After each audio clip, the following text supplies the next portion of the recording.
एक साधारण सा व्यक्ति जिसने कभी प्रधानमंत्री नरेंद्र मोदी के हाथों जूते पहने हों, आज वही भाजपा सरकार से नाराज चल रहा है।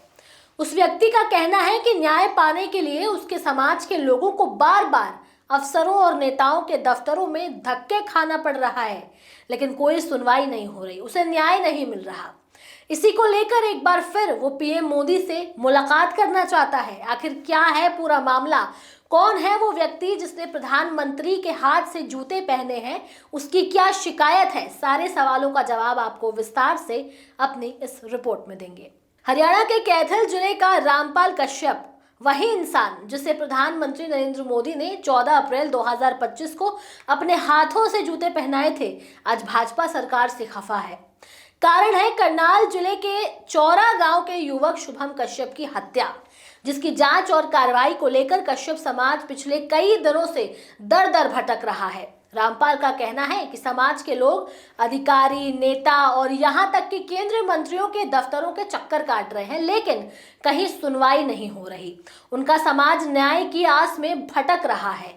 इसी पीड़ा के चलते अब वो खुद प्रधानमंत्री नरेंद्र मोदी से मिलने की तैयारी कर रहे हैं। रामपाल कश्यप उस समय देश भर में चर्चा में आए थे जब प्रधानमंत्री नरेंद्र मोदी अपने सोशल मीडिया अकाउंट से एक वीडियो साझा किया था। इस वीडियो में प्रधानमंत्री रामपाल के पैरों में जूते पहनाते दिखाई दे रहे हैं। इस घटना के पीछे एक बेहद भावनात्मक कहानी थी। रामपाल पिछले 14 साल से नंगे पांव थे। उन्होंने संकल्प लिया था कि जब तक नरेंद्र मोदी देश के प्रधानमंत्री नहीं बन जाते और भाजपा की पूर्ण बहुमत वाली सरकार नहीं बनती, तब तक वो जूते नहीं पहनेंगे। ये संकल्प इतना दृढ़ था कि अपने बेटे की शादी में भी उन्होंने चप्पल तक नहीं पहनी।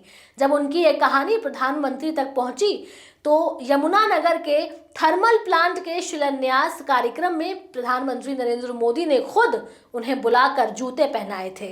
पीएम ने तब कहा था कि ऐसा व्रत दोबारा मत करना, लेकिन आज वही रामपाल कश्यप सरकार से नाराज है। आखिर क्यों? दरअसल करनाल के चौरा गांव में 29 जून की रात कश्यप समाज के परिवार पर दुखों का पहाड़ टूट पड़ा। 16 साल के शुभम कश्यप की हत्या कर दी गई। शुभम की मां बाली देवी का कहना है कि जिन लोगों पर उन्हें शक था उनके नाम पुलिस को पहले ही दे दिए गए थे, फिर भी कोई ठोस कार्रवाई नहीं हुई। करीब 1 साल पहले उनकी बेटी से छेड़छाड़ करने वाले आरोपी के खिलाफ उन्होंने घरौदा थाने में शिकायत दी थी।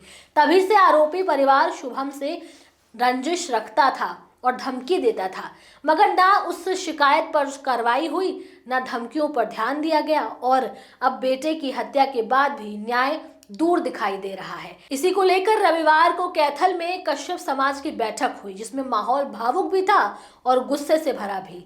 इसी बैठक में पहली बार रामपाल कश्यप ने अपनी नाराजगी खोलकर जताई। उन्होंने कहा कि सरकार खुद को बीसी समाज का हितैषी बताती है, लेकिन असलियत में सबसे ज्यादा अनदेखी इसी समाज की हो रही है। बीसी समाज के वोट लेकर सत्ता में आते हैं, लेकिन जब न्याय की बात आती है तो सब दरवाजे बंद मिलते हैं। रामपाल ने बताया कि शुभम की मां प्रशासन से लेकर नेताओं तक के दफ्तरों में कई बार जा चुकी है। समाज के लोग केंद्रीय मंत्री मनोहर लाल खट्टर से मिलने की कोशिश करते हुए भी पहुंचे, लेकिन वहां सुरक्षा कर्मियों ने उन्हें बाहर ही रोक लिया। रामपाल ने आरोप लगाया कि शुभम की हत्या के आरोपी राजनीतिक संरक्षण के कारण बच रहे हैं। उनका कहना है कि जब एफआईआर के नाम सुझा दिए गए, बातचीत कर ली गई, शिकायतें कर दी गई, तो फिर कार्रवाई क्यों नहीं हो रही।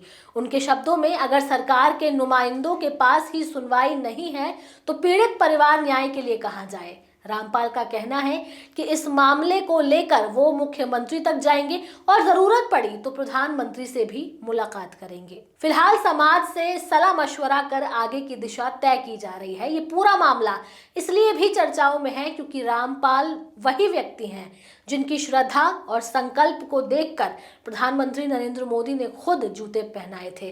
रामपाल का कहना है कि उनके लिए ये सम्मान जीवन की सबसे बड़ी खुशी थी, पर आज वो कहते हैं कि हमने सरकार पर भरोसा किया, लेकिन अब हमारे समाज के साथ अन्याय हो रहा है। अगर प्रधानमंत्री से मिलने से न्याय मिलता है तो मैं जरूर जाऊंगा। तो फिलहाल इतना साफ है कि जिस व्यक्ति ने कभी प्रधानमंत्री नरेंद्र मोदी के हाथों जूते पहने थे, आज वही न्याय की गुहार लगाते हुए सरकार से सवाल कर रहा है। क्या रामपाल की इस नाराजगी के बाद बात बन जाएगी? क्या शुभम कश्यप की मां को न्याय मिल पाएगा? और क्या एक बार फिर प्रधानमंत्री नरेंद्र मोदी से मुलाकात इस पूरे मामले का समाधान खोज पाएगी? इन तमाम सवालों के जवाब आने वाले वक्त में सामने आएंगे।